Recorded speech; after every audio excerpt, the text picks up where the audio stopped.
Right, so in today's video, I'm going to be showing you guys why a few traders can make money with supply and demand while others cannot. I'm going to be showing you the few simple rules which I incorporated into my own strategy, which took me from losing money with supply and demand to consistently making money with it. Right, so let's head over to the charts now, and I will show you exactly what these rules are, which allowed me to go from losing money to making money with supply and demand. Alright guys, so welcome to the charts. So as I mentioned, we're going to go through, first of all, the criteria which I use to identify valid supply and demand zones, and which ultimately allowed me to become profitable with this strategy. And then we're going to get into some examples of the system itself on both GBPUSD and gold, which are the two pairs that I trade. So first of all, before we start, a quick rundown of the strategy that I'm going to be using and that I've labeled as supply and demand. So what I basically do is, if we get up the trading plan. So the first thing that I look at whenever I am looking to get into a trade is to identify market structure and direction. So in this case, what we can see is that overall on the higher time frame, price was still bullish. You can see that we came down, reacted from this demand, pushed up, swept this liquidity, and price has reacted from weekly demand just there.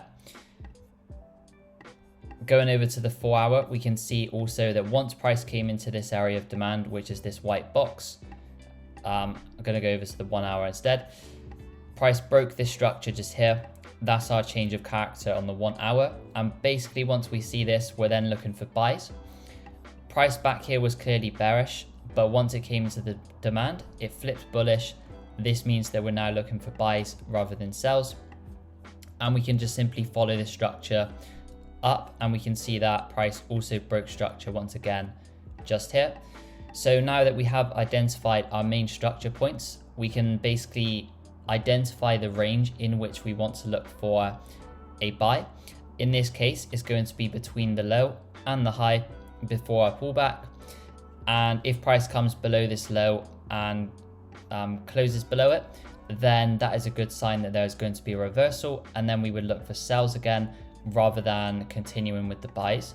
So that's step one. And step two, I have talked about this plan in previous videos, but I've never really gone into much detail about what constitutes a valid point of interest. So in this video, we're going to be focusing on this type 1, which is an area of supply or demand. In this case, because price is bullish, we are looking to buy, and therefore we're looking for a demand zone to get in on the buys. And what I've done here is basically outline the criteria which makes the area of demand valid, and this is what I found to be most profitable. So the first thing we look for is that it needs to be imbalanced. If, for example, we're looking at this one was already mitigated by this wick and did not create imbalance, so it was not valid. And in the majority of cases, this will happen where price comes lower, takes out the demand when it isn't imbalanced, and then you will get the buys. So if you would have been entering on this zone, you would have been taken out. So first criteria then is that it must be imbalanced. The second one, and this is something I rarely hear people talk about, but this is basically one of the biggest things which have helped to improve the supply and demand zones that I go off. So the accuracy, the win rate, and it's basically to look for the areas which take out liquidity. So I'll give you an example. This one here, if we draw that on, we can see that this area took this low to the left, and then price made its move to the upside, taking out this structure. So this would be the area that I'd be looking to buy from. And the third criteria is that it has liquidity above it if it's a demand zone, or liquidity below it if it is a supply zone. So in this case, we're looking at demand, and we can see that this area is an area of liquidity resting above it because this low never touched the demand. So we say that it is inducing the demand. And basically you can just think of this as an area where people were previously buying from. So in order for the market to continue up, it needs to come down, take out people that were previously buying, which you can think of as fuel for the move for it to head higher back to some previous liquidity levels to the left. So yeah, those are the three main points that I use when identifying a valid demand zone. So yeah, let's play price on and let's wait for it to come into the zone. So once price comes into this zone, we are then waiting for our entry criteria, which isn't the main focus of this video, so I'll just quickly skim through it. But essentially, my lower time frame entry model is very simple. We need to see a lower time frame break of structure on the 15-minute. In this case, because the point of interest was identified on the 1 hour and the 4 hour, we then need to see price break structure, create an imbalance level of demand, and liquidity taken out. That is basically just here because price created liquidity above the demand. We're waiting for that to be taken out.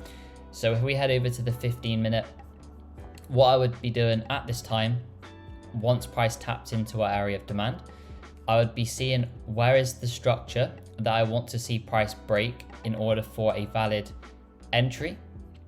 In this case, we can see that the 15-minute just created a lower low, and this is the most recent lower high.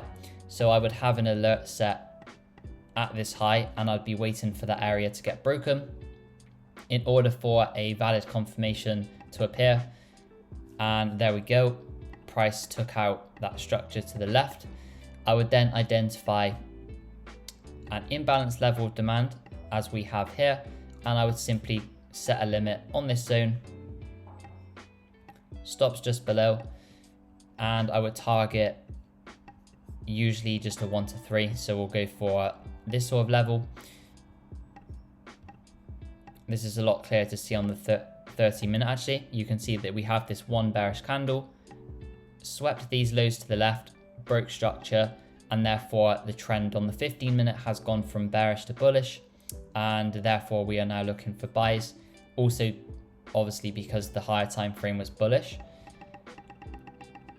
So we can see price taps us in and then rejects this area and then heads towards the TP. So that is the first example. Let's head over to the second example now, and I will show you how this can also be used in a bearish scenario. Alright guys, so this is the second example, and we're going to go through a sell side scenario. So in this case, we can see that price is bearish on the 4 hour. We've had this break of structure just here, so price took out the low. That should be break of structure. So what we're looking for at this point in time is for price to retrace into an area of supply to then look for sells in line with that higher time frame bias. In this case, what we can see is that price has created some liquidity just here below this imbalance, and at the top of the imbalance we also have this area of supply which swept all of these highs to the left, making it a valid zone. So if we remember the three criteria, we have imbalance, we have supply swept liquidity to the left, and we also have that the supply has liquidity just below it. So we wait for price to come into the zone, as we can see here. We then head over to the 15-minute because this was a 4-hour point of interest. If the point of interest is on the 30-minute or 15-minute, then I will use the 5-minute time frame for the entries. I won't ever go lower than that. So at this point in time, we are looking for price to break structure. In this case, we can see price created a higher high, fell to close above this area to the left, and then if we play up one more candle, we can see that it broke the most recent higher low. So we had higher low, higher high, price then forms a lower low. So we're now anticipating a lower high for price to continue lower. Also playing off the fact that price is in this area of supply to the left. I wouldn't take this if we didn't have that. But if we just mark this on, we can see we've had a sweep of the high.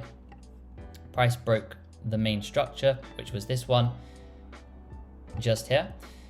The area of supply that we would look to go from in this particular case is sort of this whole region. You know, you could refine it to this bullish candle, but because we already have quite a decent, I'll show you in a minute, but we have a decent range to sell into, I wouldn't try to over refine it, and I would be much happier to just enter here rather than missing the whole move. Remember as well, we said that the highest probability supply zones are the ones which take liquidity to the left and create imbalance. We are normally using this fact to identify a point of interest for where we're looking to buy or sell from. However, if we also use it when we're looking for the entries, then it becomes a lot higher probability. So in this case, we can see we have this whole supply zone, which did sweep liquidity to the left as well, making it a very high probability zone to enter from. And in this case, you could target either a 1 to 3 again, if you're using that mechanical take profit rule, or you could just target the current trend low, which is down here. This would be more of a swing position. Personally, what I would do in a scenario like this, I would wait and see how price reacts to, say when it gets to a 1 to 3, I would see how it's reacting. If it sells straight through, then I'll hold to the low. If it starts to reject at that zone, then I'll just close and secure 3%. But if we have a look how the trade plays out, we can see that price wicked up into this area of supply, rejects it and fails to close above. It didn't come back into that refined zone, like I said, which it very rarely does when you have a scenario like this and price is moving with a lot of bearish momentum. It will very rarely pull all the way back. So in my opinion, and from what I found through experience, is it's better to just kind of have a bigger stop loss.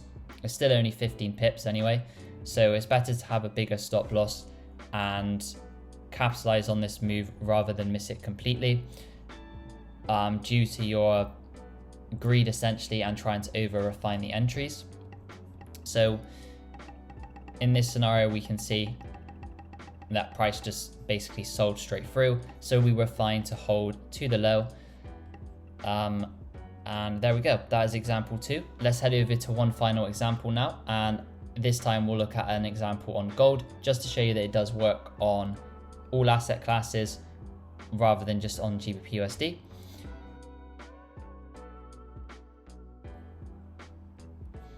Alright guys, so this is going to be the final example on gold. So getting right into it, what we can see is that price was overall bullish. We had the 4 hour broke this structure right here. So the range that we're looking for buys within is between this low and this high. And we're also assuming that if price comes below this low, the buys are invalidated and then we're looking for sells instead. We can see that price has now reacted from this area of demand. It took out this low, took out these lows as well. And what we are looking for now is for price to head to opposing liquidity at this high, and this high. As we can see as well, price has not yet reached this liquidity level, so it is unlikely to reverse, and we are much more likely to be able to buy up into this level rather than sell. So if we take a look at the 1H, we can see as well that once price tapped into this 4 hour demand zone to the left, it was bearish, so it created a lower low, lower high, lower low, lower high, lower low. But what happens when price comes into the demand, also taking out all of the liquidity to the left, it creates a higher high. So we are now looking for a higher low to buy up into the liquidity level.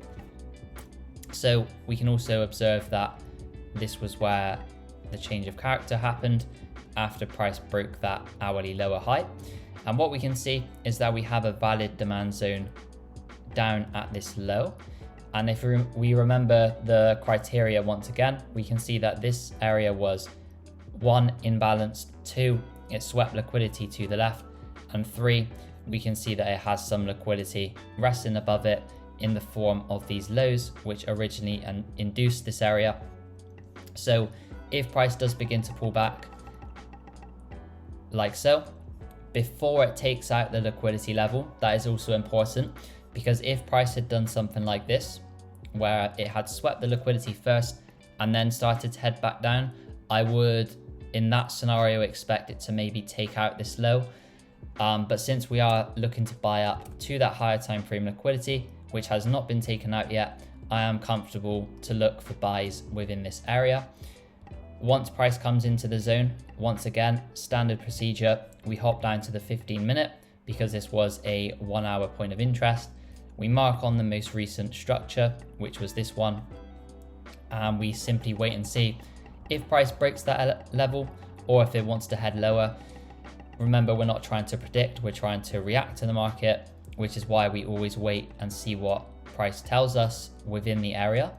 So in this case, we can see that this structure did break. That's our change of character.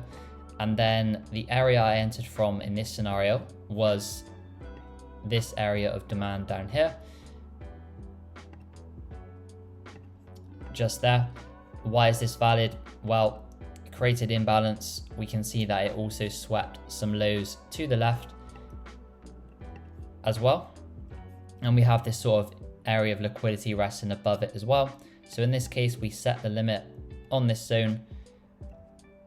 Stops a little bit below. I don't ever have stops really tight like this, because what I've noticed, particularly on gold, is that sometimes it will come down, liquidate the low of the demand, and then it will go to your intended target.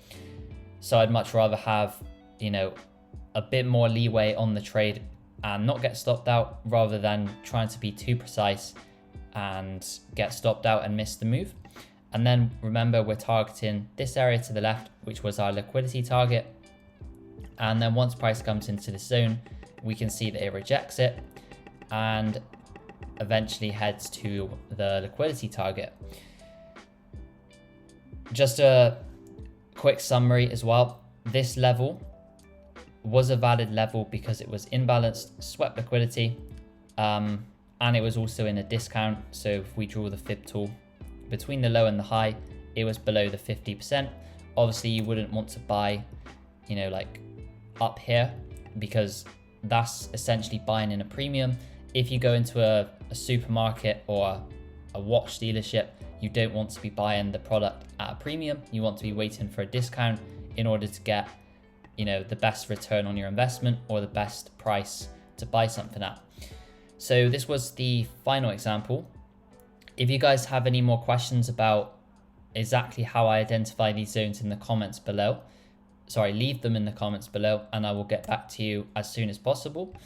But I hope you guys found some value in this video, and I hope you can now better identify valid supply and demand zones, remembering the 3 criteria which I have walked through in this video. So once again, they are imbalance level, it has taken out some previous liquidity to the left, like this one here, and it has liquidity resting above it. If you follow those 3 complemences, I'm sure you'll do absolutely fine, and you can become a profitable trader using this same system which I've incorporated in this video. So thank you guys for watching. Make sure to drop a like below this video. Make sure to subscribe for more content like this, which I drop every single Friday, and I will see you in the next video.